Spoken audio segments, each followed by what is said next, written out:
நான் உங்களுக்கு verb பத்தி எக்ஸ்பிளைன் பண்றேன். verb என்பது ஆக்ஷன் வேர்ட், அதாவது ஒரு செயலை குறிக்கும் வார்த்தை. Simple examples: 1. ரன் ஓடுறது, the dog runs, நாய் ஓடுது, I am running, நான் ஓடிட்டு இருக்கேன். 2. eat சாப்பிடுறது, she eats, அவள் சாப்பிடுறாள், they are eating, அவங்க சாப்பிட்டுட்டு இருக்காங்க. 3. sleep தூங்குறது, baby sleeps, baby தூங்குது, we are sleeping, நாங்க தூங்கிட்டு இருக்கோம். சரி, இன்னும் சிம்பிளா எக்ஸ்பிளைன் பண்றேன். verb என்றால் நாம் என்ன செய்கிறோம் என்பதை சொல்லும் வார்த்தை. உதாரணமாக, 1. நீங்க என்ன பண்றீங்க?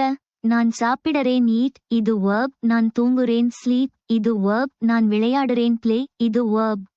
Very simple example: cat drinks milk. இந்த சென்டென்ஸ்ல drinks என்பது verb. ஏன்னா cat என்ன பண்ணுது?